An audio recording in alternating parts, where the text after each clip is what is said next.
ৰাৱণ আকৌ জীৱিত হৈ আহিব নেকি? আহকচোন জানো। ৰাৱণৰ শৰীৰটো আজিও সুৰক্ষিত আছে। শ্ৰীলংকাৰ চৰকাৰে দাবী কৰিছে ৰাৱণৰ শৰীৰটো আজিও এটা গুহাত সুৰক্ষিত আছে। তাৰ সুৰক্ষা আদিবাসীসকলেই কৰি আছে। তেওঁলোকৰ মতে ৰাৱণ কলিযুগৰ অন্তত আকৌ জীৱিত হ'ব আৰু চাৰিওখন বেদ উপনিষদসমূহ আকৌ লিখিব।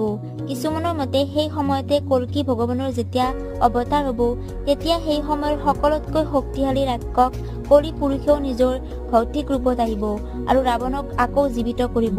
শ্ৰীলংকাৰ চৰকাৰে ভাৰত আৰু শ্ৰীলংকাৰ মাজত এটা দলৰ গঠন কৰিব, যিয়ে ৰামায়ণৰ ঘটনাবিলাক সন্ধান কৰিব। সেই সন্ধানতে তেওঁলোকে ৰাৱণৰ সংৰক্ষিত শটো পাইছিল। শ্ৰীলংকাৰ ঘন জংঘলৰ মাজত ৰাংগলা এলেকাত এখন পাহাৰ আছে, য'ৰ গুহাত ৰাৱণৰ শটো এতিয়াও সুৰক্ষিত আছে। গৱেষণা কৰা দলটোৱে তাত 18 ফুট দীঘল এটা টাবুত পাইছিল, য'ত ৰাৱণৰ দেহত বিভিন্ন ধৰণৰ